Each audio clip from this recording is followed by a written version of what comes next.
Debe ser por eso. Carambas. Ya.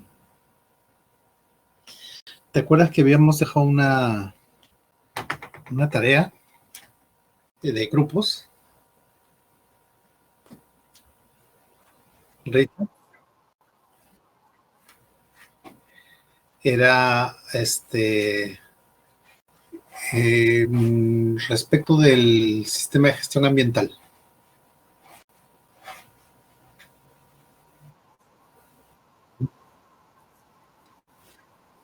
Exactamente, habíamos conformado dos grupos.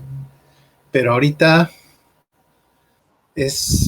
va a ser bien difícil coordinar, porque uno que no están conectándose todos, así que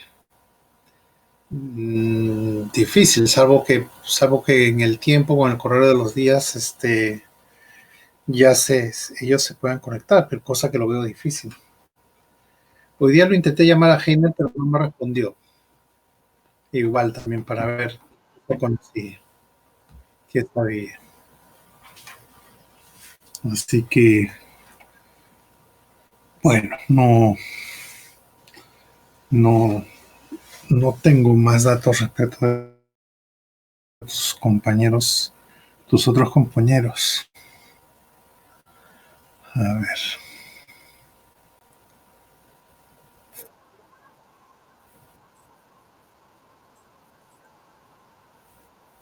¿Ya?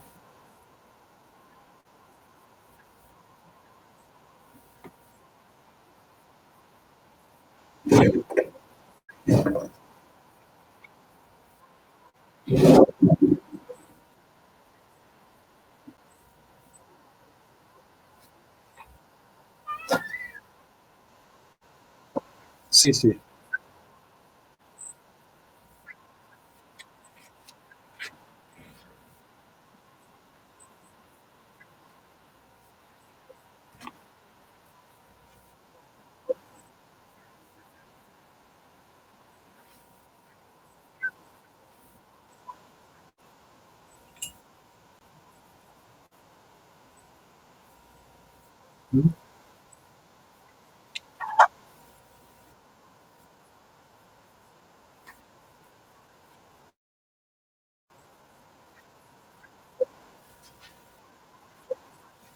Claro, sí, sí, sí, pues tenemos muchas limitantes. Bueno, parece que no, sí, parece que nadie se va a conectar más, no sé, bueno, en todo caso, claro, como te dijeron, estamos grabando las clases, eh, así que sí.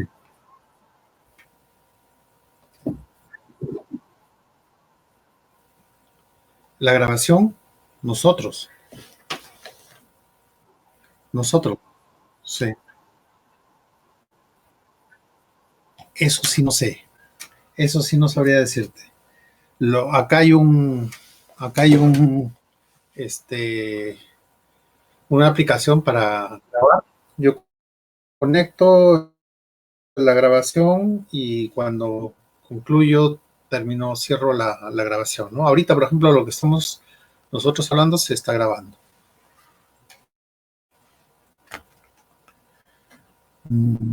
Sí, sí. Muy bien. Bueno, pues en todo caso, avanzaremos un poquito respecto de monitoreo de agentes físicos. Ya, sí, igual va a quedar grabado esto. Muy bien. El tema de hoy día era, sí, el tema de hoy día era la medición de algunos agentes físicos, ¿no? Y tal vez el más importante es el ruido, ¿no? Eh, hay una, eh, cuando se hace la medición de agentes eh, que están presentes en el ambiente de trabajo, pues esa medición puede estar determinada puede variar, hay muchos factores que pueden influir en esta medición. Por ejemplo, el punto donde uno toma esa medición, pongamos, del ruido. Si yo estoy cerca de la fuente de ruido, el valor va a ser más alto que si yo mido en un punto alejado de esa fuente de ruido. Igual con una luminaria, ¿no? Si yo mido iluminación, si yo coloco el equipo para medir iluminación cerca de una luminaria, una fuente de iluminación, el valor va a ser más alto que si yo me alejara de esa fuente de iluminación, ¿no? Y igual con vibración también. Si yo estoy parado encima de una máquina pesada que produce vibración, eh, la vibración que yo determine o mida en ese punto probablemente va a ser mayor que si yo hago la medición unos metros alejado de la fuente de vibración. Entonces, son factores que pueden modificar la medición. Y de esto a veces también se aprovechan las empresas, porque las empresas en algunos casos, cuando hacen sus mediciones, sus monitoreos, a veces lo hacen en momentos en los cuales, por ejemplo, no hay una actividad importante, las labores no están en un 100%, y eso puede producir una variación, ¿no? en la intensidad de ruido. Entonces no se estaría midiendo lo que realmente ocurre en las empresas. Muy bien. Sin embargo, ¿no? La metodología para medir factores físicos, en este caso, ya está dada, ¿no? Y cuando uno se plantea hacer monitoreo de agentes, conforme a lo que dice la Ley de Seguridad y Salud en el Trabajo, es que se tienen que medir estos factores. La periodicidad, eso va a depender de de la empresa, pero sin embargo es importante el hacer este monitoreo de aquellos factores que existen en un ambiente de trabajo. Entonces, por ejemplo, es importante en lo que es el ruido, cuando se hace la determinación de qué cosa se va a medir en aspecto de ruido, es importante el clasificar al personal de acuerdo a de acuerdo a la opinión del evaluador, qué intensidad o con qué intensidad uno piensa de que un trabajador o un trabajador que ocupa un puesto de trabajo podría estar afectado por este factor de riesgo, ¿no? El ruido. Entonces, nosotros podemos o debemos clasificar a los trabajadores en determinados grupos. Y a eso se le llama grupo de exposición similar, lo que está allí en la diapositiva. Estos grupos de exposición similar, sí, los grupos de exposición similar son creados por los evaluadores. La persona, el técnico que va a realizar el monitoreo, él va a clasificar a los trabajadores en grupos de exposición similar, que reúne a todos los puestos de trabajo que pueden o que están más o menos de manera bastante parecida, siendo afectados por el ruido, ¿no? Por ejemplo, podemos tener un grupo que están afectados grandemente por el ruido, ¿no? Y a esto nos podemos clasificar en un grupo, mientras que otros están alejados de la fuente de ruido, no están expuestos normalmente. Y eso haría de que coloque a este grupo de personas o trabajadores que no vienen estando afectados o su afectación es mínima en otro grupo de exposición similar. ¿Ya? Entonces, eso es importante tener en cuenta como parte de la metodología. ¿Y eso por qué? Porque muchas veces el ruido se mide en función del trabajador, no en función del ambiente de trabajo. Eh, Se colocan los dispositivos en el cuerpo de las personas, muchas veces, y eso es a veces un valor mucho más útil para el higienista industrial que el colocar el equipo de medición de ruido en un punto dado de la empresa. ¿Ya? Entonces, el grupo de exposición similar es un factor a tener en cuenta en estos casos. Bien. Ahora, lo que yo decía respecto de la medición en, en relación al trabajador y no en relación al ambiente de trabajo, justamente está acá señalado, ¿no? Lo que es la sonometría, por ejemplo. Aquí se observa una persona que está eh, evaluando a un puesto de trabajo, que es el operario de esta máquina. Él, por ejemplo, él tiene un equipo que está en el trípode, ¿no? Está en el trípode y está ubicado a un costado, a una distancia determinada de esta máquina que produce esta máquina que produce el ruido. Y él está haciendo una medición a una determinada distancia. En metros podría ser unos 15 metros, 20 metros, dependiendo, ¿no? Sin embargo, esta persona es el técnico que está realizando la medición. Él no trabaja aquí. Él solamente está viniendo como parte del monitoreo, no es un tercero. Sin embargo, el trabajador que está dentro de esta cabina, él sí es trabajador de la empresa y lo que importaría, lo que nos interesaría a nosotros sería evaluar qué tanto está afectando este ruido a este trabajador. Entonces, si yo hago una medición en este punto, pues yo voy a determinar con qué intensidad las ondas de ruido que provienen del motor de esta maquinaria viajan a través del espacio y llegan a este punto. Y acá se estaría determinando la medición, ¿no? Este valor en realidad es útil para saber cuánto está impactando en este trabajador. Probablemente no es tan útil. Bien. Entonces, ¿qué cosa es lo que se prefiere a esto?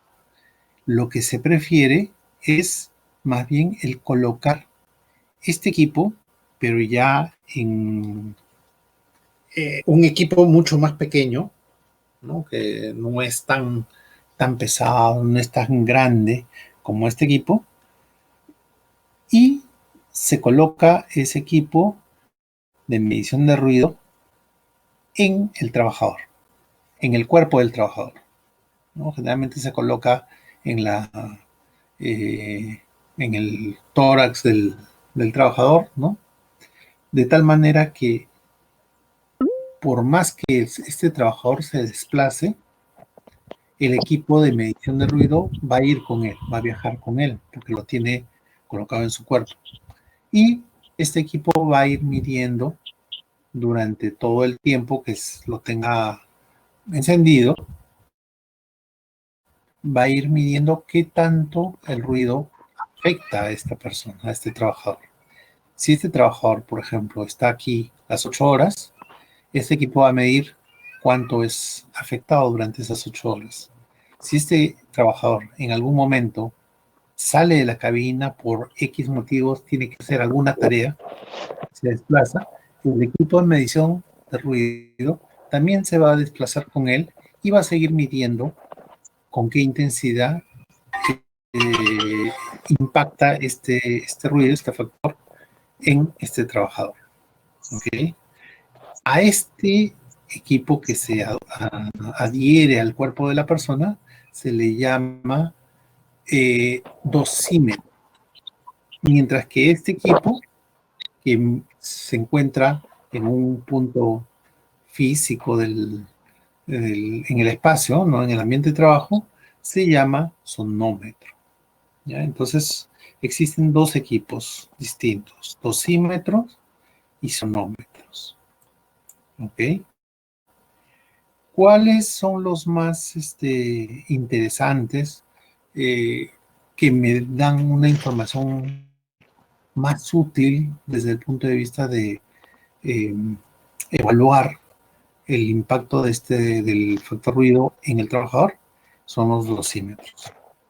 En eso todo el mundo está de acuerdo, ¿no? Acá igualmente, acá hay un equipo, un sonómetro, ¿no? Que está midiendo justamente la intensidad de ruido en este punto. En este punto está midiendo la intensidad de ruido. Ahora, ¿cuánto afecta a él? Es un valor que me va a dar una referencia, pero no me habla respecto de el impacto específico que va a tener este trabajador. ¿Por qué? Porque este trabajador puede que trabaje aquí, lo hayamos encontrado, y va a venir siendo afectado por la fuente de ruido en este punto. Pero a lo mejor esta persona no está todo el tiempo aquí, sino a lo mejor se desplaza. A lo mejor se desplaza a otros lugares. Aquí a lo mejor existe una fuente de ruido que lo está afectando. Sin embargo, puede ser que en algún momento y por un determinado periodo de tiempo este trabajador salga a otro lugar y en ese lugar el grado de impacto por ruido sea mayor o sea menor o sea igual, no lo sabemos. Eso no va a poder determinar esta medición. Esta sonometría no me va a poder determinar, no me va a poder aclarar esto, esa interrogante que yo tengo. Pero sí, si yo coloco un equipo en el cuerpo de esta persona, ese equipo se va a desplazar y va a medir todo el tiempo cuál es la dosis de ruido que está llegando a este trabajador, ¿no? Es por eso la importancia de la dosimetría.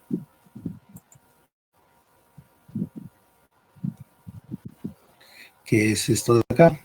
¿No? La dosimetría de ruido es un equipo mucho más pequeño, más manual, que se coloca en el trabajador, ¿no?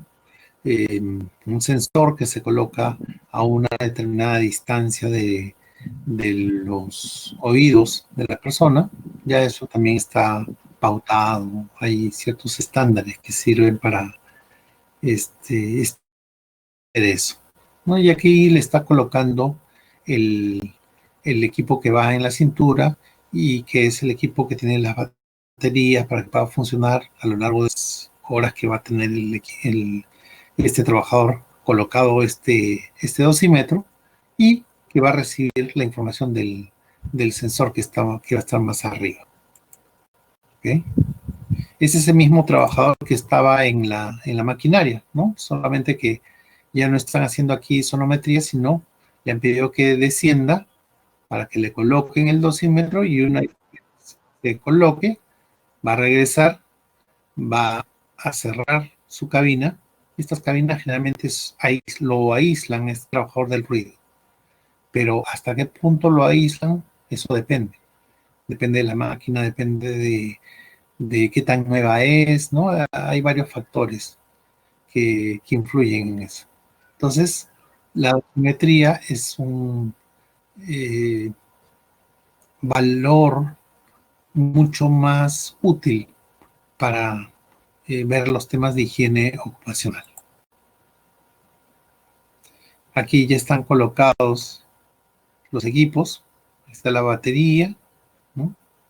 Y a veces tienen unos cablecitos y el sensor está aquí, cerca de la oreja, ¿no?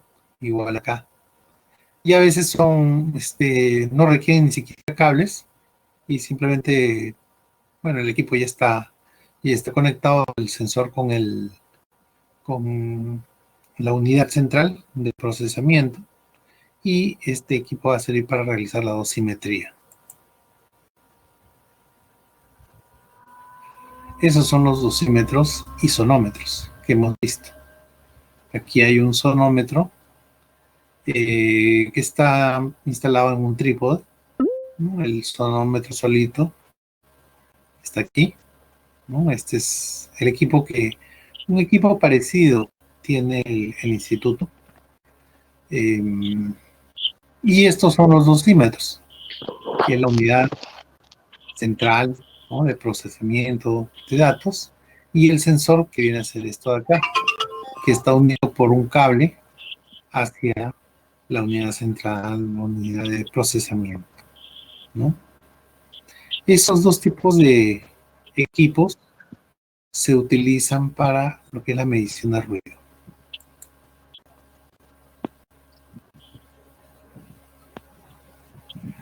Aquí lo que tenemos que también tener en cuenta son algunos conceptos. Cuando nosotros hablamos de medición, monitoreo de ruido, entonces lo que tenemos que tener presente son, por ejemplo, que la intensidad de ruido en un ambiente de trabajo puede variar. Yo llego y a lo mejor hay máquinas que están apagadas. Entonces, estas máquinas no van a contribuir en la generación de ruido. Va a haber otras máquinas que están prendidas, algunas máquinas que están apagadas. Y a lo mejor en el transcurso del día yo voy a tener que encender algunas otras máquinas que van a aumentar el nivel de ruido en el ambiente de trabajo. Entonces, esto va a influir en la dosis total que va a recibir un trabajador durante su jornada de trabajo, ¿no? Porque lo que nos interesa a nosotros es saber qué tanto influye el ruido en ese trabajador y por cuánto tiempo. Entonces, normalmente un trabajador está en sus labores, realizando labores 8 horas. Tal vez existan algunos trabajadores que van a estar expuestos a un ruido constante todo el tiempo, las 8 horas. Esos son los casos sencillos. La misma intensidad de ruido durante las 8 horas de su jornada de trabajo. Sin embargo, esto no ocurre siempre. En muchos casos, la intensidad de ruido que afecta a un trabajador va a ir variando. Y eso es lo que va a hacer de que se generen determinadas dudas y que se requiera justamente de la dosimetría. Lo que hace la dosimetría es ir midiendo a lo largo de la jornada de trabajo todo el ruido que va a impactar en este trabajador y, bueno, el sistema, el software del equipo va a ir sumando, entre comillas, decimos sumando, el ruido que va a afectar a este trabajador. No es una suma así tal cual como la conocemos en aritmética, pero este software de esta máquina va a ir adicionando este ruido a lo largo de las horas y finalmente va a dar un valor total, ¿no? De la sumatoria de todos los ruidos que ha estado recibiendo este trabajador a lo largo de su jornada, ¿no? O a lo largo de un periodo de tiempo. Por ejemplo, yo puedo hacer una medición de el ruido que que recibe un trabajador durante 4 horas, no las 8 horas.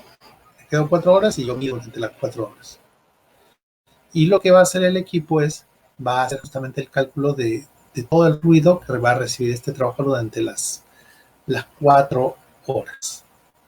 A eso le llamamos presión sonora equivalente. Sí, te escucho.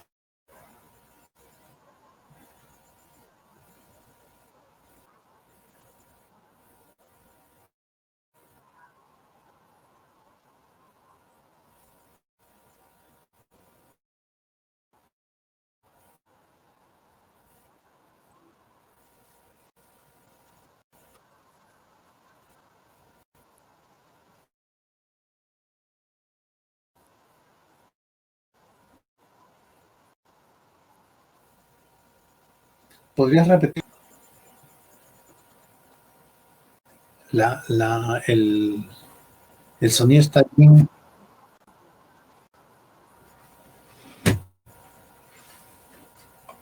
Se pierde la señal. Se pierde la señal. Te escucho por momentos. Ayer estaba mejor.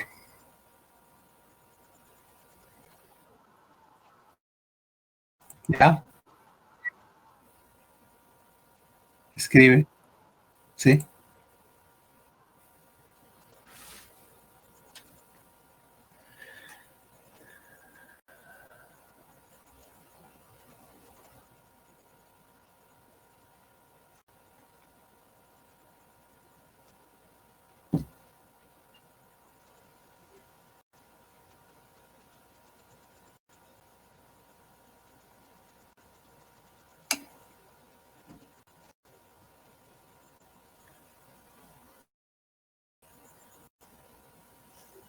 Ya.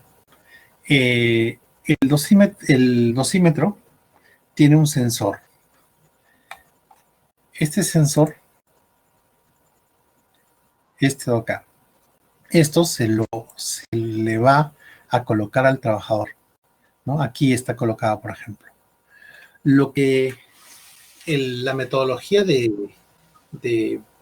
monitoreo indica es que este sensor tiene que estar colocado en un punto tal que no supere los 25 centímetros de distancia al oído del trabajador, ¿no? Más o menos uno se imagina una esfera que esté alrededor, como una escafandra, alrededor de la cabeza del trabajador, ¿no? De más o menos un radio de 25 centímetros. Y en esa esfera, dentro de esa esfera debería estar colocado el sensor. A 20 centímetros, a 21 centímetros, a 24 centímetros, con tal de que no supere los 25 centímetros de distancia. Entonces, por ejemplo, aquí, del oído a el sensor, deben haber menos de 25 centímetros. Entonces, si es así, entonces está bien colocado este sensor del dosímetro. 25 centímetros es la distancia máxima, ¿no? Que establece la metodología.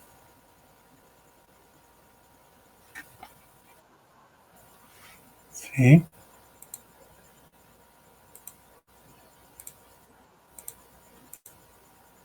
a ver. Eso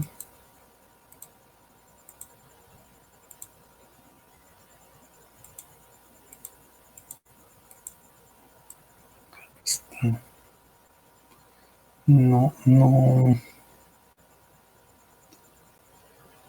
Me parece que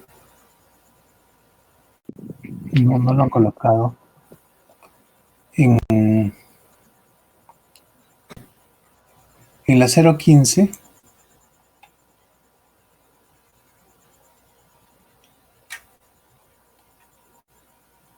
nos hablan de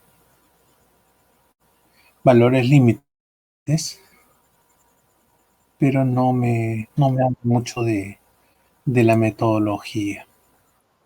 No especifica. Pero es lo que te indico yo. A ver, vamos a ver si podemos.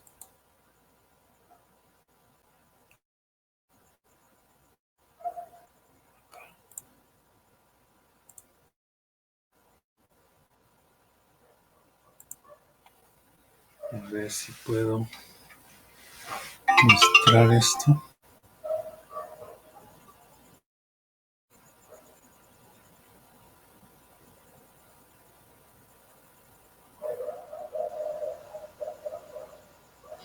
Ya.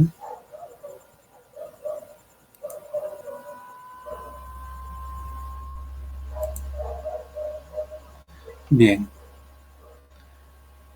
Esto es la 015. ¿Ok? Es los valores límites permisibles. El decreto supremo 015-2005 SA. Sí. Este decreto, sí, del año 2005 establece los valores límites permisibles para agentes químicos. Eso es lo que dice en el título. Sin embargo, no solamente ve agentes químicos, ¿no? No solamente de físicos, sino también algunos químicos, ¿ya?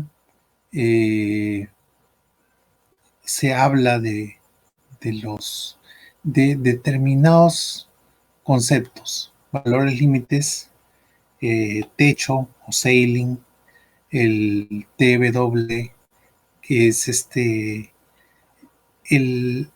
la media ponderada, que son valores que, o mejor dicho, eh, conceptos que se aplican para todo tipo de factores, medición de factores físicos.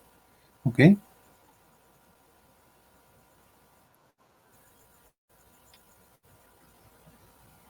¿Qué más?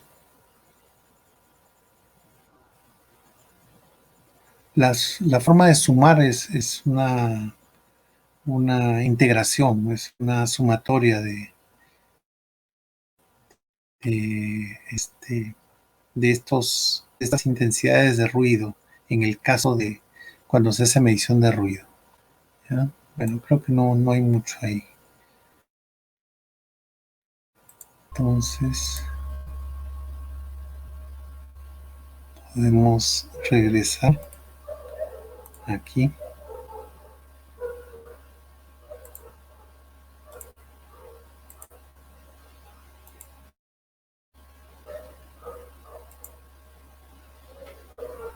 ¿Ya? Entonces, este primer concepto de presión sonora equivalente justamente vendría a ser eso, lo que hablábamos. Es el cálculo hecho en este caso, por el equipo de medición, de monitoreo, de qué tanta intensidad de ruido va a ir recibiendo este trabajador a lo largo del periodo de tiempo que se ha medido. Si yo mido durante 4 horas, voy a encontrar el total de ruido que ha impactado en mi trabajador a lo largo de esas 4 horas. ¿Ok? Eso se llama presión sonora equivalente, o LEC también, así se, es una forma de abreviar esta, este concepto. El otro concepto es el TWA, que es la presión sonora, en el caso de ruido, es la presión sonora que este trabajador va a recibir a lo largo de su jornada de trabajo. Como la jornada de trabajo promedio es de 8 horas, entonces es que justamente se define como ese nivel de presión que que se recibe, ¿no?, por un trabajador, a lo largo de esas 8 horas. Ese es el TWA, ¿no?, el ponderado. Ahora, si yo he hecho una medición de 4 horas, simplemente porque yo llegué a determinada hora y me quedé durante 4 horas y ya no me puedo quedar más tiempo, entonces yo tengo que llevarme mi equipo. Yo hago la medición durante esas 4 horas, después lo apago y me llevo la información. Entonces me pueden decir, ¿no? Uy, no vamos a poder medir durante 8 horas, no vamos a poder encontrar la medición de ruido durante la jornada de 8 horas. Correcto. no se va a poder medir de manera real el nivel de ruido. Sin embargo, estos equipos tienen un software que extrapola los datos que ellos tienen y hace un cálculo de cuál sería el nivel de ruido equivalente que recibiría este trabajador durante su jornada de 8 horas, ¿no? En el software de estos equipos puede calcular eso, ¿no? Entonces, eso es importante saber porque eh, se pueden determinar este TWA, inclusive con monitoreos que duren menos de 8 horas, porque estos equipos ya cuentan con un software que puede justamente hacer esa extrapolación, ¿ok? Entonces, ese vendría a ser el TWA, la presión sonora que recibe un trabajador durante una jornada de 8 horas de trabajo. Durante las 8 horas, ¿cuánto es? A lo mejor, por ejemplo, si yo mido durante esas 4 horas la presión sonora equivalente, el LEC, que me arroja el equipo, puede ser, pongamos, 70 decibeles.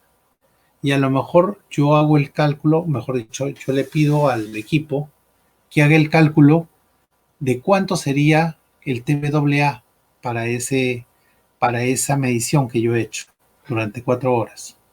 Entonces el equipo va a hacer el cálculo y me va a arrojar ya no 70 decibeles, sino a lo mejor va a ser 79 decibeles o 80 decibeles. Tampoco es que se duplica, por si acaso. No es que yo tengo, en 4 horas tengo un equivalente de 70, en 8 horas sería 140. No, no es así. ¿Ya? Los cálculos son distintos. ¿Ok? Pero justamente el software hace eso, hace esa conversión. Bien. Eh, el otro concepto es la presión sonora techo o umbral, también le llaman. Techo o umbral. Eh, la abrevian con la letra C. ¿Por qué? Porque C en inglés proviene, o mejor dicho, techo en inglés es una palabra que comienza con C, sailing. Entonces, esta presión sonora, el T-sailing o presión sonora techo, viene a ser el, la presión máxima que puede recibir un trabajador durante esa jornada de 8 horas. Pongamos, esta persona ingresa, hay unas máquinas prendidas, estas a lo largo de su jornada de trabajo, este trabajador, por ejemplo, tuvo que prender algunas maquinarias adicionales y estas maquinarias aumentaron el nivel de ruido en ese ambiente de trabajo, ¿no? Y en un determinado momento, inclusive prende otra máquina que produce un ruido mucho más intenso que las otras, pero solamente la mantiene prendida esta máquina durante, por decir, 5 minutos. Todo eso va a quedar registrado por el equipo, ¿no? Este equipo tiene una memoria y a lo largo de los minutos este equipo va a ir registrando justamente cuánto era el nivel de ruido al inicio de la jornada, cuánto fue el nivel de ruido cuando prendí yo equipos adicionales y cuánto fue el nivel de ruido que se produjo cuando yo prendí esa otra máquina que producía mucho más ruido, ¿no? Entonces, el T-sailing vendría a ser justamente la intensidad de ruido que recibe este trabajador máxima a lo largo del tiempo que duró la medición. Entonces, justamente esa presión máxima es el concepto de T-sailing o de presión sonora techo. Es el momento en el cual recibe este trabajador eh, la mayor intensidad de ruido. ¿Okay? Y bueno, pues las cargas o los niveles de presión sonora máximos y mínimos también pueden ser determinados por este equipo de medición, de monitoreo. ¿Okay? Entonces, esos son tal vez algunos conceptos que son importantes tener en cuenta. Esto de aquí ya viene a ser justamente la norma de ergonomía, ¿no? La resolución ministerial 375. ¿Y qué es lo que dice? Que para ambientes industriales nosotros debemos de tener en cuenta máximos permitidos. Por decir, en un ambiente para una jornada de 8 horas, nosotros deberíamos de tener como máximo 85 decibeles. ¿Ok? Eso teniendo en cuenta las 8 horas de trabajo. ¿Sí? Sin embargo, también me da otros valores de referencia. Si yo, por ejemplo, trabajo durante 4 horas, solamente durante 4 horas, entonces, para ese nivel, la intensidad máxima de ruido que podría yo recibir durante esas 4 horas sería ya no de 85, sino de 88 decibeles. ¿Correcto? Entonces, justamente esta tabla me ayuda para determinar esos niveles máximos de ruido.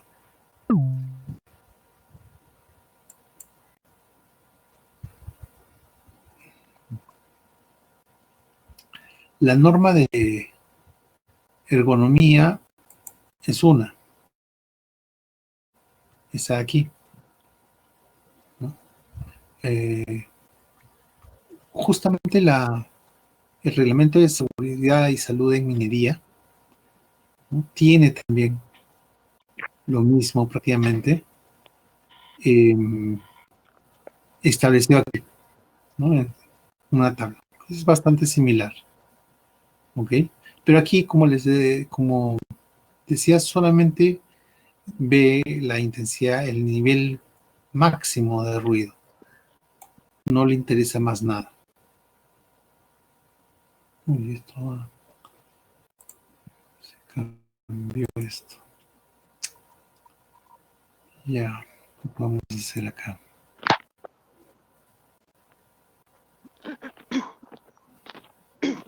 Tengo la presentación. A ver. Aquí. Mira.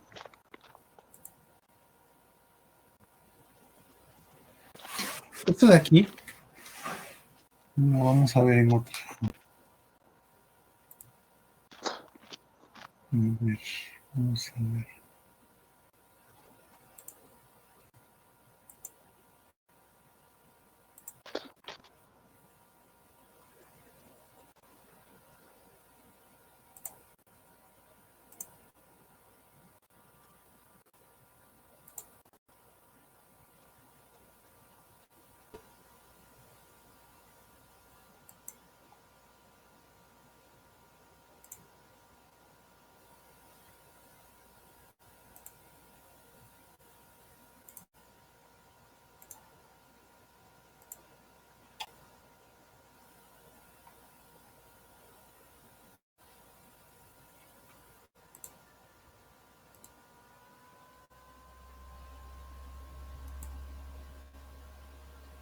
A ver, ¿cómo parto esto?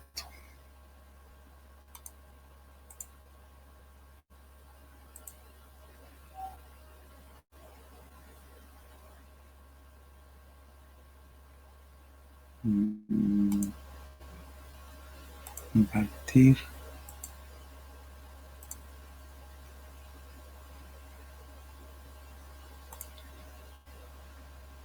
Ya. Acá se ve mejor.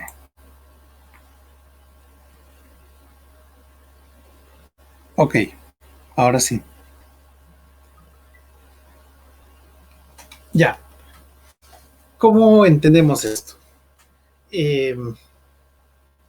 Entonces, nosotros, cuando ingresamos a un ambiente de trabajo, nosotros tenemos determinadas obligaciones de cumplir con determinadas medidas de seguridad. Y una de ellas es el uso de los equipos de protección personal. Bien.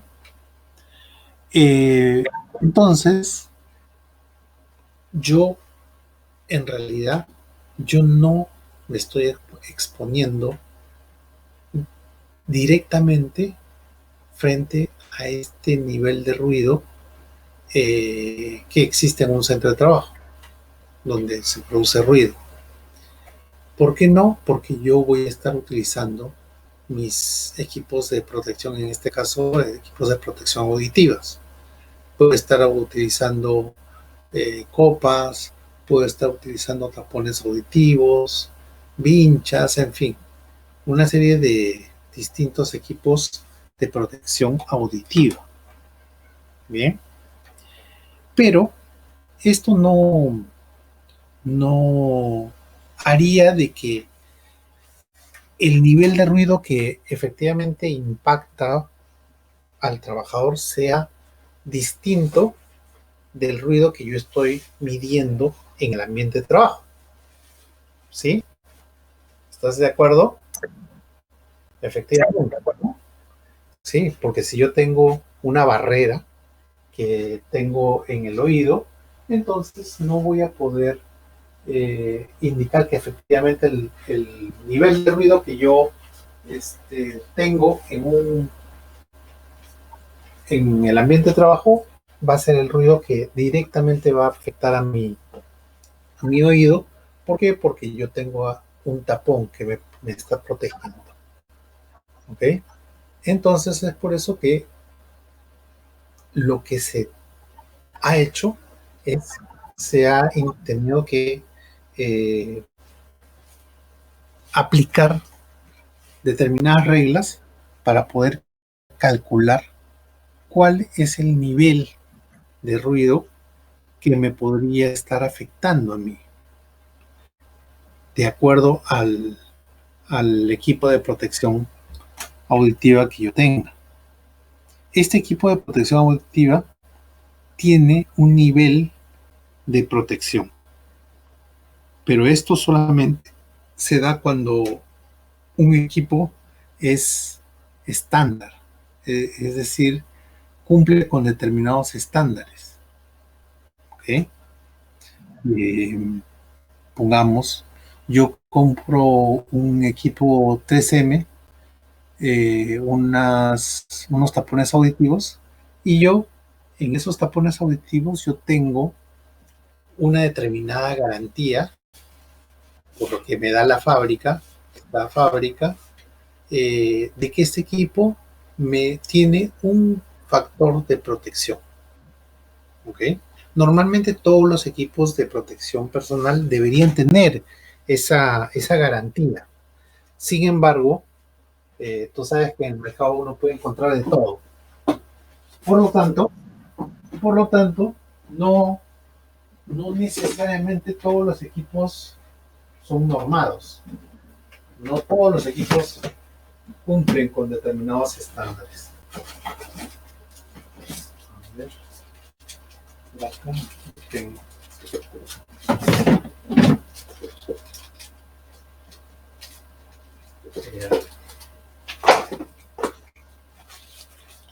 A ver.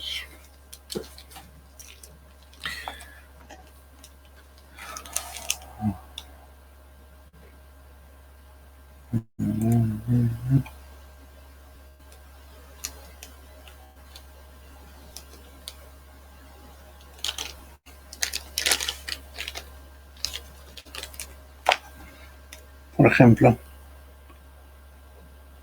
creo que coloca las letras al revés, ¿no? Esto. Ya, difícil. No. Vamos a ver. ¿Cómo hago? Vamos a ver si le tomo una foto a este equipo de protección.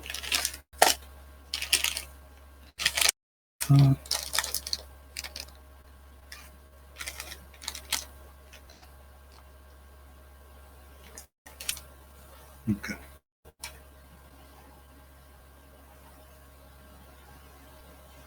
Yo acá, por ejemplo, tengo un equipo, unos tapones auditivos reutilizables que que su en su cubierta tienen unos, a ver, vamos a ver si lo podemos compartir por el WhatsApp y después el WhatsApp lo mando aquí. ¿No?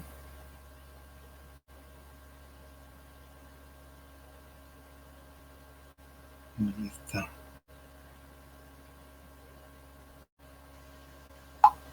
Ya está. Ahora vamos a ver.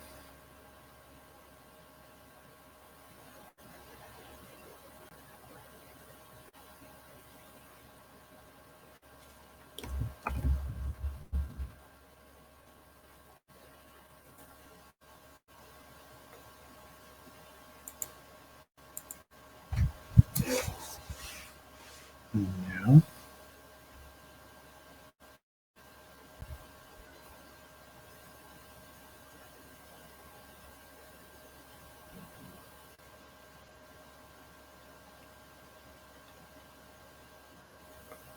Uh-huh.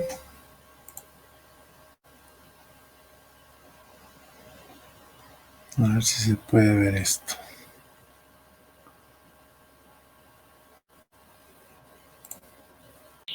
Ya. Compartir.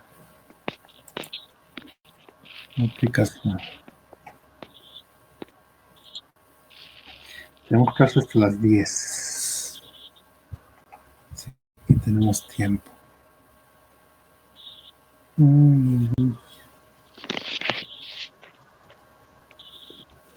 No. Está muy lento el sistema. Se va a colgar, creo. A ver.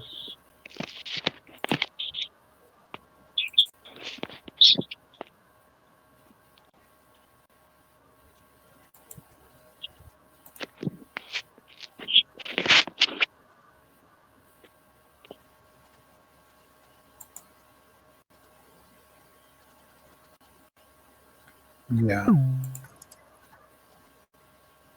Ok. Estos son unos tapones auditivos.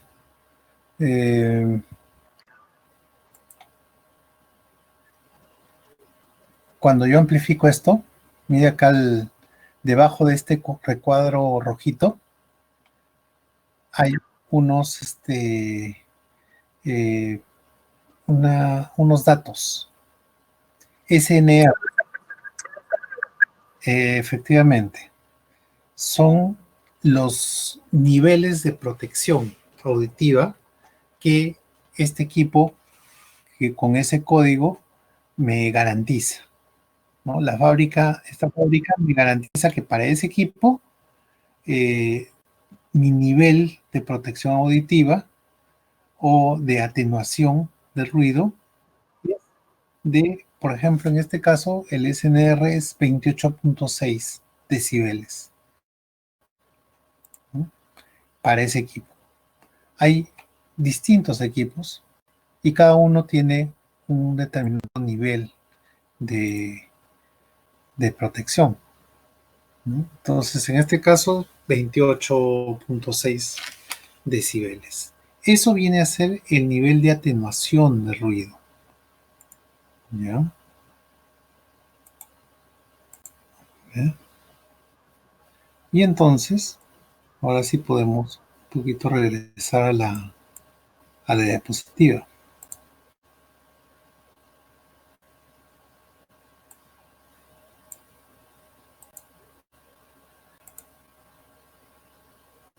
Oh, ya.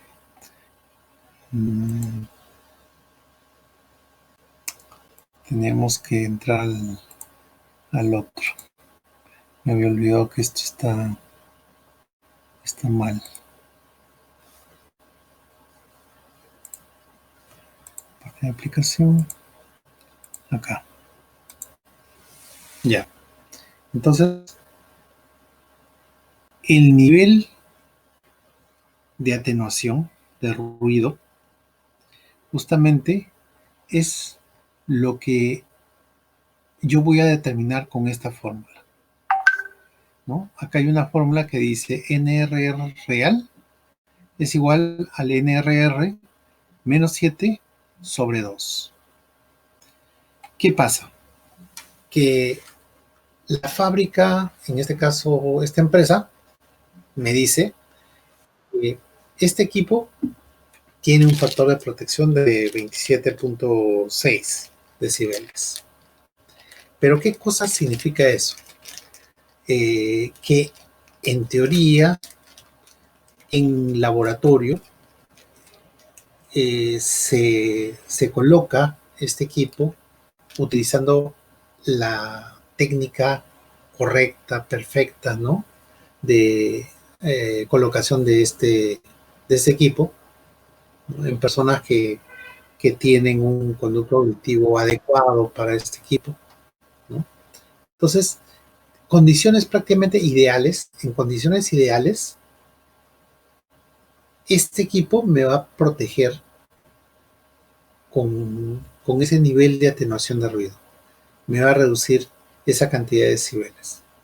Sin embargo, en la práctica, esto no ocurre así, ¿no? Siempre van a haber factores que van a ir en contra de esa protección, que yo no me los coloco bien, que a lo mejor mi conducto auditivo es muy grande para el equipo que yo estoy utilizando, o existe algún factor que impide de que este equipo desarrolle la protección ideal para el cual está fabricado. Entonces, lo que nos dice esta fórmula es que nosotros podemos encontrar un nivel de protección auditiva real a partir de esos 27.6 ideales que mi equipo me decía. Lo único que hay que hacer aquí con esta fórmula para encontrar el nivel de protección real es reemplazar el NRR por el valor que yo tengo, en este caso 27.6, ¿no? Reemplazarlo en la ecuación y realizar la ecuación, ¿no? Y una vez calculado, esto me va a dar el nivel de protección real, que probablemente no va a ser 27.6, sino va a ser un valor bastante claro. A ver, ¿podrías sacar la calculadora y hacer la medición?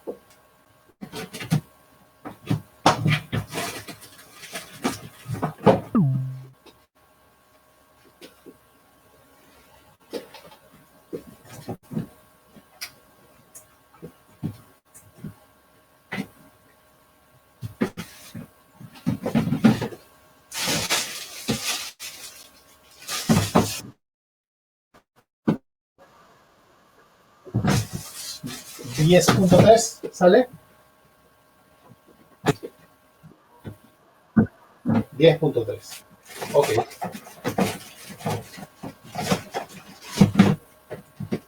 Voy a buscar otro equipo, pero no tengo. Ya. Por ejemplo, ¿no? Esta fórmula 27.6 menos 7 son como 20. alrededor de 20, entre 2 es 10, pues más o menos, sí, lo que tú dices, 10.3, ¿no? Entonces, eso, imagínate, ¿ah?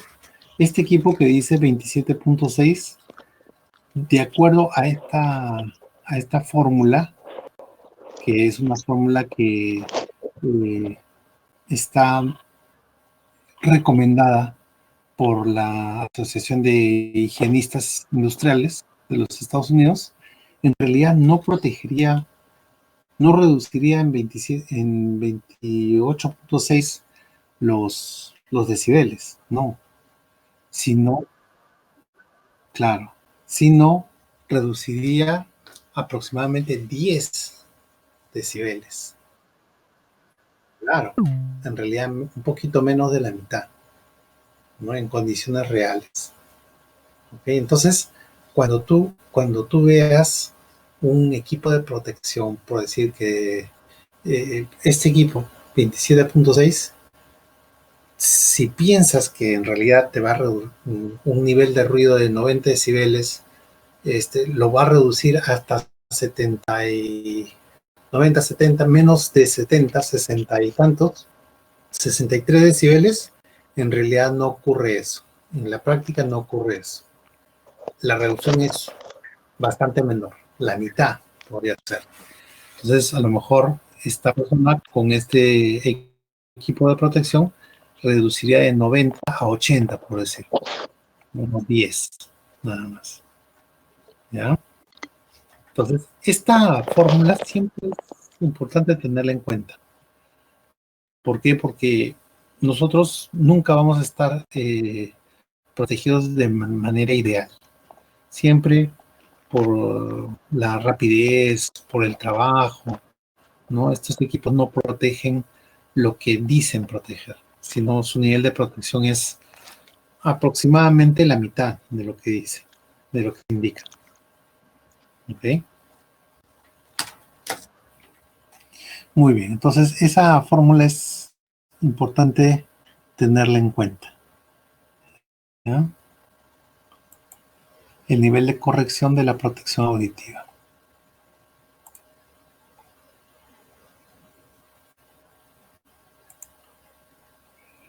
Listo. Muy bien. Entonces ahora sí revisaremos nuevamente.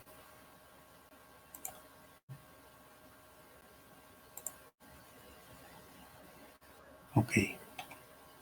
Ahora, más aún, a lo mejor tú has escuchado hablar de la doble protección auditiva.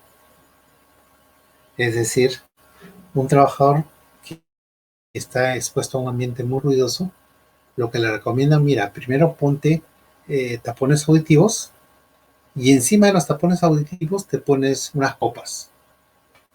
¿Ok? Entonces, de esa manera, tú vas a estar mucho más protegido por la por el del ruido, por decir, ¿no?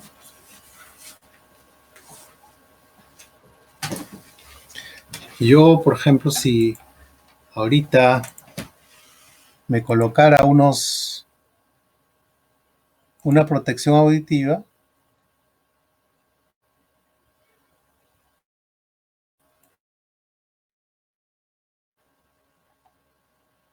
no estaría así como estoy ahora. Imagínate, ¿no? Eh, Debajo de estas copas que yo tengo colocadas, si me coloco los tapones que has visto, pues tendría una doble protección auditiva. Entonces, ¿hasta qué punto la doble protección auditiva me protege del ruido? También hay otra fórmula que la tienes allí, ¿no? Entonces, en realidad, aquí lo que hay que determinar es de estas dos protecciones auditivas, ¿cuál es la que tiene la mayor protección? Entonces uno tiene que determinar cuál de ellas tiene la mayor protección. Entonces, uno tiene que verificar. Por decir, que la otra tenga un nivel de protección de 30, una y la otra de 27. O ya, 40, pongamos. 40, una y la otra de los 27 que habíamos visto. Entonces, lo que dice esta fórmula, que cuando yo uso doble protección auditiva, tengo que verificar cuál de estos dos equipos tiene la mayor protección auditiva. En este caso sería, por decir, 40. ¿Ya? Entonces yo voy a tener que reemplazar este 40, que es el de mayor protección auditiva, en la fórmula y justamente realizar el cálculo. 40 menos 7 sería 33, entre 2, 16.5, más 5, 21.5, ¿no? Entonces, esto vendría a ser la protección real de una protección doble, ¿no? Entonces, ya en el caso de la doble protección auditiva, me está protegiendo 21.5, casi el doble de los 10 que habíamos calculado en el primer caso, cuando solamente teníamos una protección.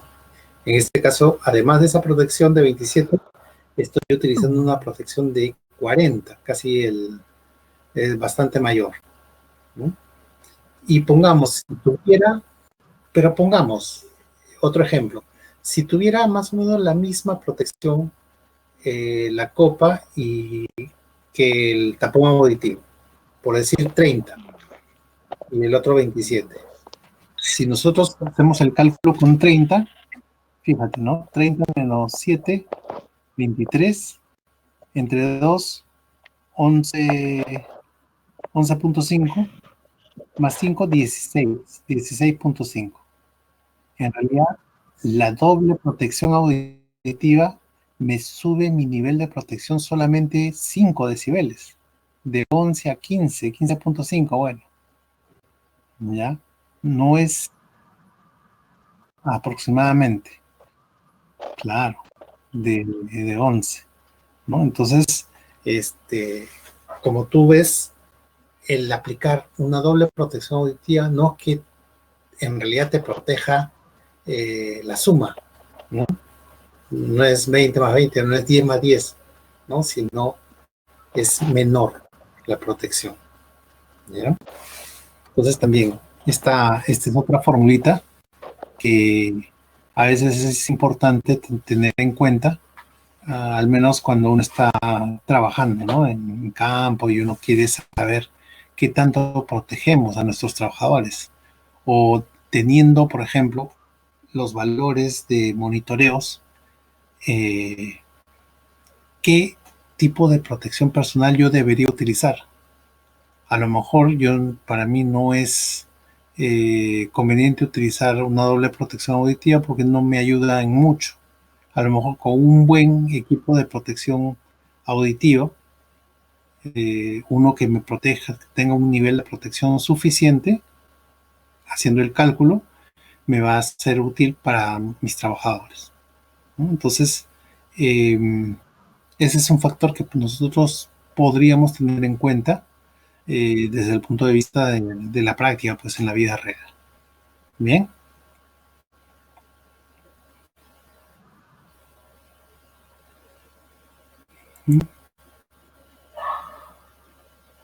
Muy bien. En estrés térmico, temperatura, igualmente, hay, bueno, existen actividades que se desarrollan tanto en ambientes extremadamente fríos como en ambientes extremadamente calurosos.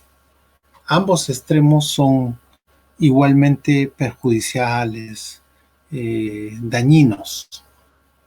Bien, hace tiempo que no voy a un una pollería, pero... Ah, no, esta es una panadería. Esta es una panadería, ¿no? Hornos industriales. Hornos, ya ves, la abstinencia ya me hizo ver pollos acá. No, son panes. Sí, y esta es una fundición. Una fundición. Pues así es. Ya todo el mundo está viendo alucinaciones. Entonces, estos ambientes cálidos o extremadamente extremos, ya sea muy fríos, muy calientes, pueden producir eh, afectación de las personas. Y por eso es importante determinar cuál es el nivel de estrés térmico al cual estamos sometiendo a nuestros trabajadores, ¿no? Hay equipos que miden la temperatura, equipos industriales de medición de temperatura, ¿no? Que son, eh, están normados, ¿no? Aquí, por ejemplo, eh, tú los ves, ¿no? Son equipos que ya vienen preparados para hacer mediciones que ya han sido preestablecidas, ¿no?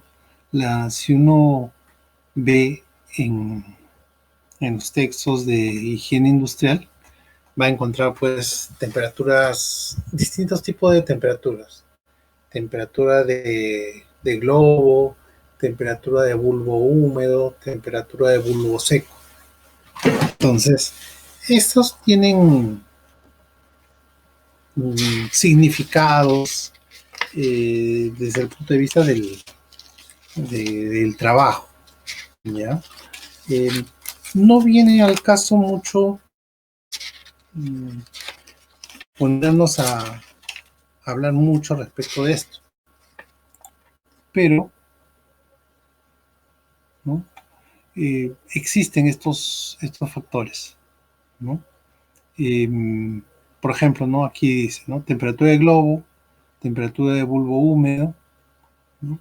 Se puede usar para ambientes cerrados, es decir, bajo techo, ¿no? Y la temperatura de globo bulbo húmedo externa, esa puede ser utilizada para ambientes abiertos. Entonces, son tienen determinadas aplicaciones dependiendo del ambiente de trabajo que yo estoy evaluando. ¿Okay?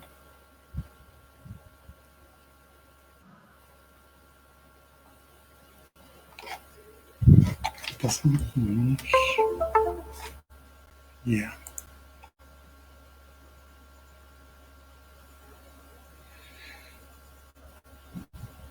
Las normas, distintas normas, por ejemplo, está extraído de la norma de minería, el consumo metabólico, ¿no? ¿Qué cosa es consumo metabólico? Cuando nosotros desarrollamos un trabajo, cualquiera que este sea, el cuerpo, para realizar ese trabajo, eh, consume energía y ese consumo de energía, esa actividad física que yo realizo, va a comenzar a producir en mí un aumento de mi temperatura interna, ¿no? Eso ocurre, ¿no? Cuando uno, por ejemplo, comienza a correr, el cuerpo de uno comienza a calentarse. Inclusive puede llegar a sudar producto de ese calor, de ese aumento de la temperatura interna. Ese trabajo genera un gasto de energía, un gasto de energía. Y ese gasto de energía puede ser calculado. Existen tablas como esta que ya más o menos te dicen cuánto de consumo de energía tú gastas de acuerdo a las actividades que tú desarrollas. Por decir, ¿no? Si tú estás sentado, tu consumo de energía o consumo metabólico sería de 0.3 kilocalorías por minuto. O sea, cada minuto, estando en posición sentada, por decir una persona que trabaja sentado, simplemente por el hecho de estar sentado, estarías consumiendo 0.3 kilocalorías en cada minuto. ¿Okay? Bastante mínimo. Si lo relacionamos con otros valores que tenemos aquí también. Mira, de pie, por ejemplo, una persona que está de pie, simplemente estar de pie sin hacer nada más, su consumo es el doble, 0.6. 0.6. Si tú caminas, tu consumo ya es mucho más, entre 2 y 3. O sea, prácticamente de sentado a andar puede ser hasta 10 veces más tu consumo metabólico, ¿no? Puede llegar a 3 kilocalorías por minuto. Si tú estás andando, pero estás andando en una subida, ¿no? Subiendo una pendiente, por decir, entonces tienes que añadir 0.8 kilocalorías adicionales a ese consumo de, eh, de cuando lo realizas andando por cada metro que estás subiendo. Es decir, si tú subes 10 metros, vas a tener que añadirle 8 calorías, ¿no? Entonces, por minuto. Entonces, el, como tú ves, el consumo metabólico va a depender de lo que tú estás realizando. Si tú realizas una labor manual ligera, tu consumo va entre 0.2 y 1.2 kilocalorías por minuto. Esa es la unidad de medición. Si el trabajo es pesado, va aumentando y así, ¿no? Cada actividad, efectivamente, ¿no? Ahí tú tienes como ejemplos, pues, si el trabajo es con un brazo, con dos brazos, con todo el cuerpo, y las cantidades de consumos van aumentando. Mira, si nos vamos al final, trabajo con todo, utilizando todo el cuerpo y un trabajo muy pesado, puede llegar a consumir hasta 9 kilocalorías. ¿Ves? Entonces, eso varía. Entonces, estas tablitas me permiten a mí determinar cuál es el consumo metabólico que yo estoy realizando. Bien. Esto es para una persona en promedio con un peso determinado. ¿Ok?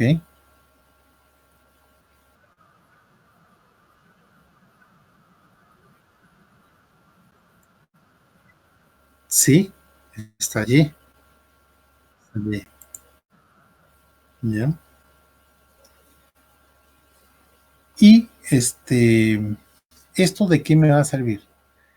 Que después, con estos datos de la intensidad del gasto metabólico, yo puedo calificar qué intensidad de trabajo yo tengo. Por decir, si mis calorías en una hora yo gasto en un determinado rango, yo puedo decir, ah, no, esta persona tiene una intensidad de trabajo que equivale a un descanso o un trabajo ligero, moderado, pesado o muy pesado. ¿Ok? Entonces yo califico de acuerdo al consumo que yo he calculado. Y de acuerdo a eso, a esa categoría de intensidad de trabajo que yo he determinado, yo puedo definir cuál es mi temperatura ideal para ese trabajo.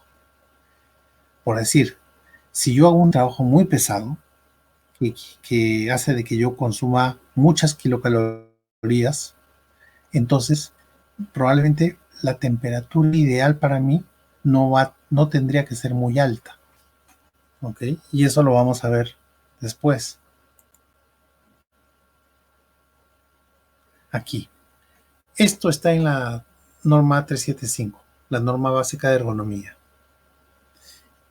En la norma básica de ergonomía nos dice o nos habla de cuáles vendrían a ser las temperaturas máximas que yo podría tolerar para mi labor, dependiendo de si mi labor es el tipo de labor que yo tengo, que yo realizo. Si mi labor es muy pesada, pesada, moderada o leve, tengo ahí ciertos topes de temperatura máxima que yo no debería superar, porque si la supero, estoy poniendo en riesgo a ese trabajador. ¿Ok? Por decir, si yo hago un trabajo leve, ¿no? La mayor parte del tiempo, prácticamente todo el tiempo, entonces estamos yéndonos aquí, ¿no? Categoría del trabajo leve, o en esta columna o en esta columna.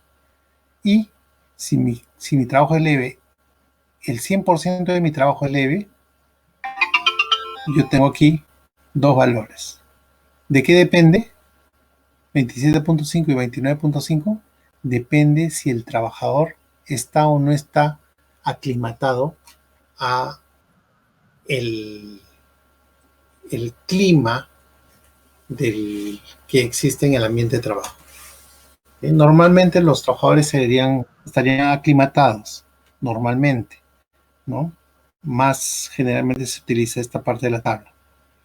Entonces, yo como máximo puedo hacer que mis trabajadores laboren a una temperatura de 29.5 grados centígrados.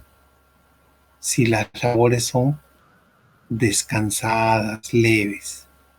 Pero imagínate tú en verano un trabajador que se expone a una temperatura.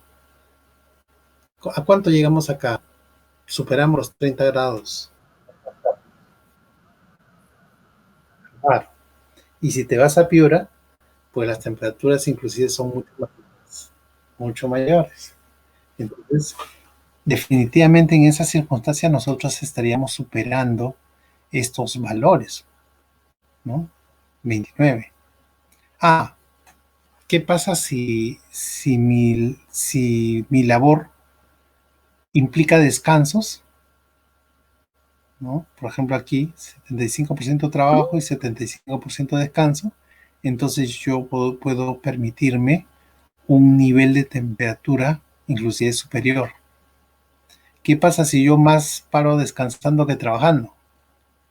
Entonces los niveles de temperatura permitidos son mayores aún.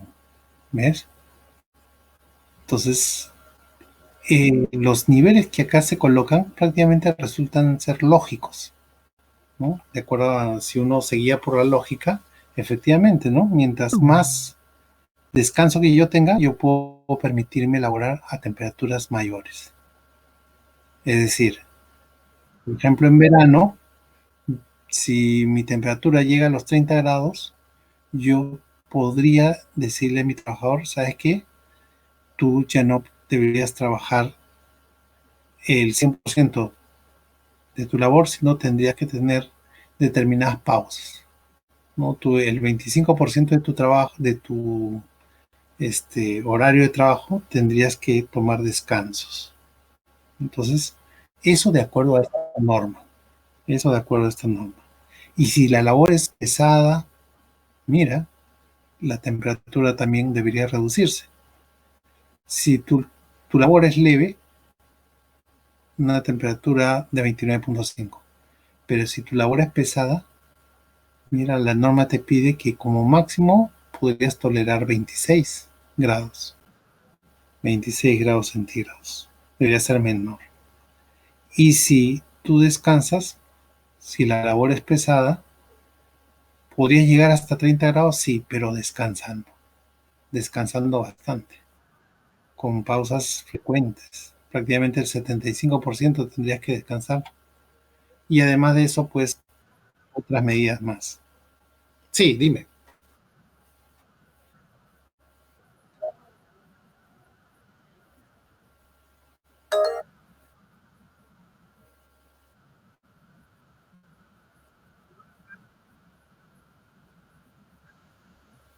Sí, también. No tengo acá la, este, la gráfica, pero eh, cuando ocurren temperaturas extremadamente bajas, hay que proteger también al trabajador. En el caso de la protección del trabajo, cuando las temperaturas son bajas, la protección está relacionada no a descansos, a pausa de trabajo, sino a abrigo. Es decir, buscarle, proporcionarle ropa adecuada para protegerlo de esa temperatura. ¿Ok? Entonces, para eso existen determinadas metodologías que me permiten a mí calcular cuál vendría a ser la ropa más adecuada, de acuerdo a lo que se llama el índice de protección de térmica. Ahí, la ropa tiene un factor de protección, ¿no? Ahora último, por ejemplo, se ha puesto de moda para el verano el uso de ropa con protección solar, ¿no? Hay ropa que tiene niveles de protección contra la radiación ultravioleta. Igual, hay la indumentaria también tiene una forma de calificar cuánto es el nivel de protección térmica que tiene. Esta ropa tiene determinadas características y de acuerdo a eso califica con un índice. Tienen un índice llamado índice CLO, CLO, CLO. Viene de también ropa en inglés, cloth. Sí, todo viene de inglés, de literatura americana. Por eso es que muchas veces las iniciales, las abreviaturas se relacionan a, a las palabras en inglés.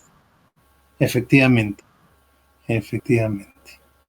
Entonces, esta tabla, para lo que me sirve, es para determinar, ¿no? Yo tengo un determinado nivel de temperatura que no debería superar para tipos de actividades y si la superan, yo podría jugar con eh, proporcionándole descanso a mi trabajador, entre otras medidas, ¿no? Porque también, como otras medidas, pueden ser, por ejemplo, el proporcionar hidratación, por ejemplo, para actividades muy pesadas, ¿no?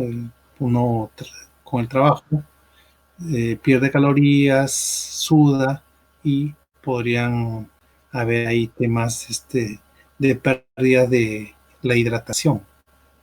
Entonces, es importante tener en cuenta eso. Bien,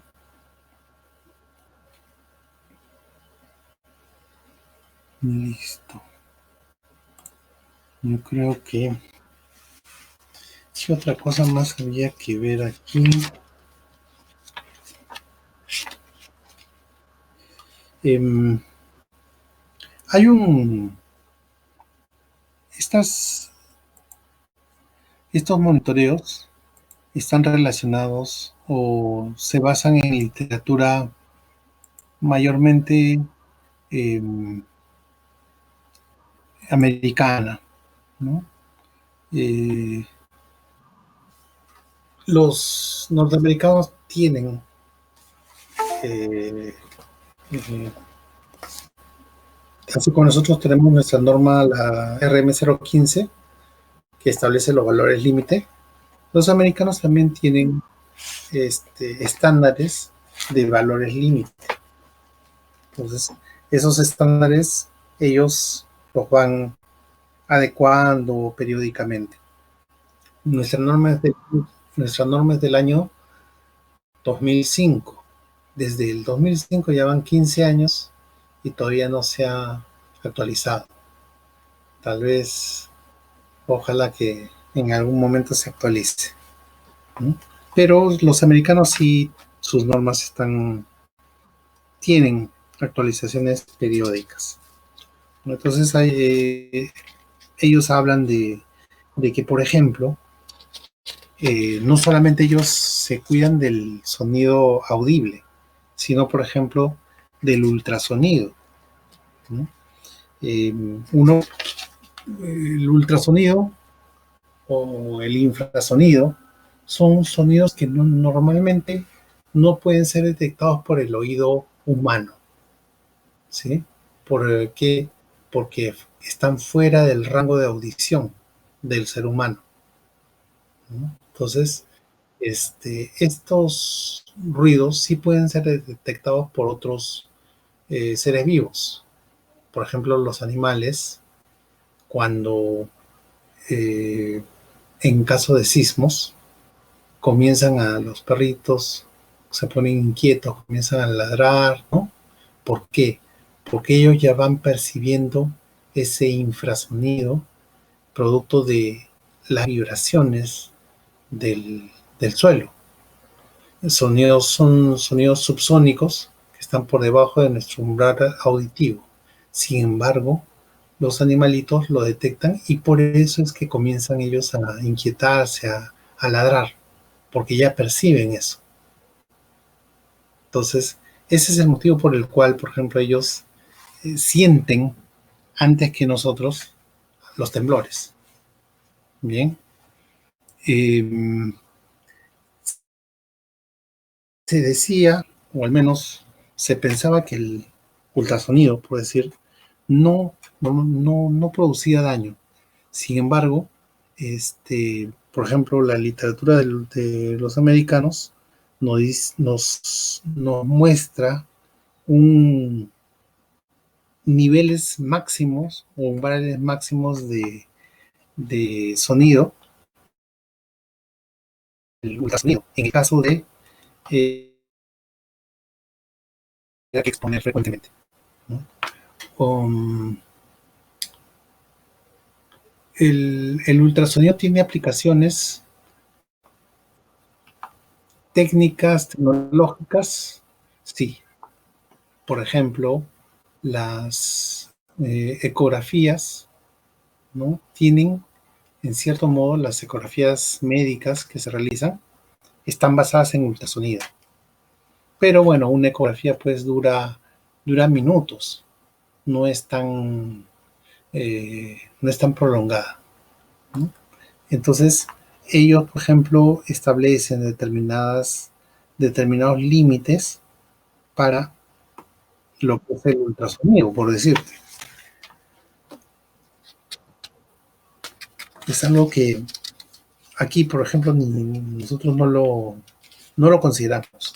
La norma de ergonomía solamente nos habla del sonido audible, pero nada más, ¿no? Entonces, a veces sí es bueno tal vez documentarse, ¿no? Habías preguntado respecto del estrés por frío. Efectivamente, no hay actividades que implican el ingresar a cámaras térmicas. Todo lo que son industrias alimentarias, por decir, eh, requieren de manera prácticamente casi obligatoria el laborar en condiciones térmicas pues a temperatura baja, porque de esa manera se conserva mejor el alimento, el, los perecibles en general, ¿no? Inclusive en algunos centros de trabajo existen cámaras frías, frigoríficas, que son grandes, pues, porque son industriales, para colocar allí el producto y para que se pueda conservar dentro de lo posible, ¿no? Un tiempo. Entonces, es por eso que estos trabajadores se exponen al, al, a temperaturas bajas frecuentemente. Ya, esto está bastante chiquito, pero igual.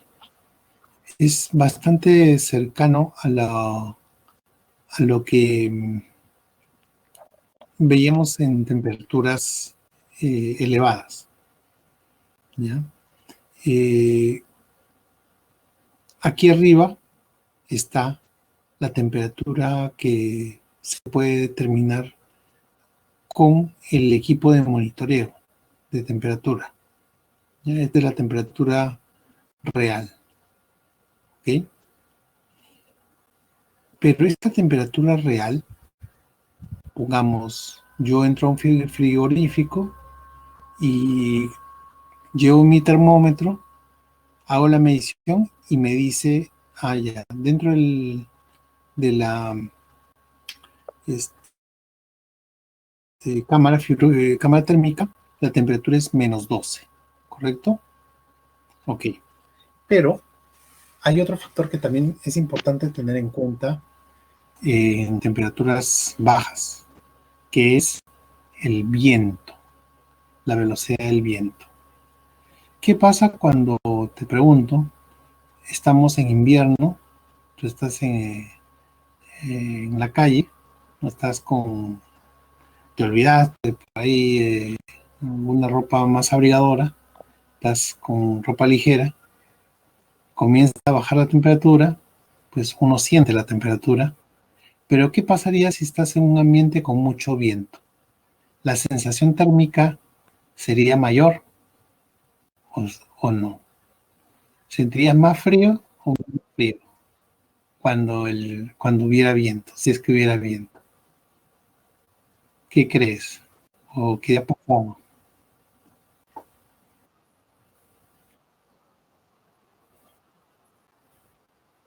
Sí. Tú estás en invierno, en la calle, has salido a la calle, te has olvidado abrigarte adecuadamente, tu abrigo tu ropa es ligera nomás. Entonces llega una hora en la cual comienza a correr, baja la temperatura y estás en un lugar donde corre mucho aire. La temperatura lo que tú percibes con el aire, te pregunto, ¿no? ¿Sentirías más frío o menos frío con el aire? Eso es lo que lógicamente uno deduce, ¿no? Y es lo que en la experiencia uno manifiesta, ¿no? Si tú estás en un ambiente donde no corre aire, pues la sensación térmica no es tanta que si estuvieras en un ambiente donde corre aire. Es decir, la velocidad del aire eh, como que no, aumenta nuestra sensibilidad a esa temperatura baja. Y es justamente lo que nos habla este cuadro, ¿no? Por decir, la temperatura real, como decía, yo había determinado con mi termómetro que era 12, ¿correcto? Y esto, si es que en esa cámara de frío no hay aire, no hay corrientes de aire, está en calma, ¿no? Entonces la temperatura que yo percibiría sería prácticamente esa, la de 12 grados. La percepción sería igual que la temperatura que yo estoy midiendo con el termómetro. Pero ¿qué pasa si dentro de esa cámara térmica se coloca un ventilador y comienza a correr el aire? La sensación va a ser mayor. ¿Qué tan mayor? Justamente esta tablita nos lo dice. Miren, a una velocidad de 8 de 8 kilómetros por hora del viento, la sensación térmica bajaría de -12 a -14. La percepción de frío ya no sería -12, sino -14. ¿Y qué pasa si la velocidad aumenta mucho más? Por ejemplo, a 32 kilómetros por hora, esos -12 se transforman en -32 grados, imagínate. -32 grados.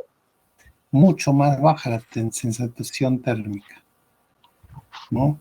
Y esas son realmente temperaturas muy extremas que producen riesgo en el trabajador, ¿no? Yo me acuerdo hace un tiempo, hace un par de años, eh, tuve que ir a una empresa que exportaban fruta y para conservar esta fruta, la pasaba por un proceso que incluía temperaturas bajas, muy bajas. Tenían para procesar, ellos procesaban la fruta, no la exportaban entera, si no la explotaban picada. Entonces, los trabajadores hacían el picado manual y después la fruta pasaba por una faja de transporte. Eh, el ambiente normalmente tendría, pues, ¿cuántos? 8 grados, más o menos. Temperaturas de todas maneras bajas, pero más o menos soportable. Entonces, los trabajadores colocaban la fruta en una faja transportadora y esta faja transportadora la llevaba a un lugar cerrado donde hacían correr un gas llamado freón. Es un gas que se utiliza, por ejemplo, en el aire acondicionado. Si uno quiere enfriar una habitación, usa el freón para justamente enfriar el aire. Eh, los vehículos utilizan eso, por ejemplo, el aire acondicionado de los vehículos. Entonces, lo que, lo que hacían con la fruta es que la ingresaban a una parte que le llamaban túnel de viento. En esa zona habían unos ventiladores de grandazos industriales para un área pequeña, que sería pues de cuánto, de unos 10 metros cuadrados, pero era así pequeñito, donde podía entrar un trabajador, estaba al costado de la faja y nada más. Entonces, en ese pequeño espacio, este, el trabajador tenía que entrar y exponerse a temperaturas mucho más bajas. ¿Por qué? Porque tenía que, como la fruta pasaba por ahí, la fruta pasaba y con el freón y con el aire hacían de que esta fruta se congelara más, bajara su temperatura mucho más. ¿No? Prácticamente quedaban como trocitos de, de fruta, pero prácticamente ya congelada. ¿Okay? Y ¿para qué se necesitaba un trabajador? Para que el trabajador evitara de que esta fruta se pegara, un trozo se pegara con el otro trozo. Y entonces el trabajador tenía que mover la fruta con unas palas que le daban unas palas de plástico. Entonces con eso él trabajaba dentro de ese túnel de viento. Eh, Nadie quería entrar a ese túnel justamente por el frío que hacía. Y un día lo hacen ir a esta persona que era extranjera, para variar venezolana, y se dieron otros factores que justamente empeoraron su situación. Eh, la persona ingresó con los guantes húmedos y eso le fue contraproducente, pues, porque con el guante húmedo la sensación de frío era mayor para él. Al final, este pobre trabajador terminó con quemaduras en las manos por frío, quemaduras por frío. A veces esas quemaduras, congelamiento puede llegar a tanto que puede producir la necesidad de amputar.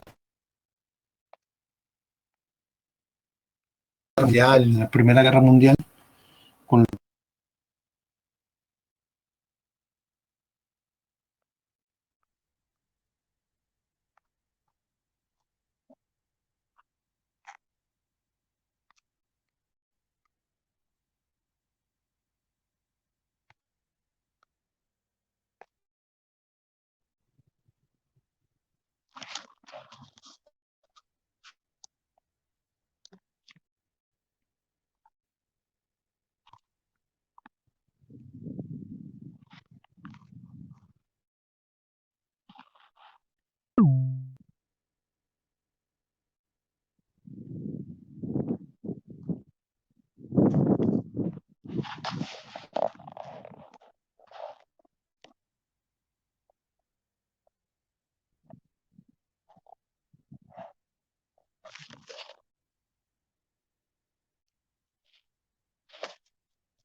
Hola.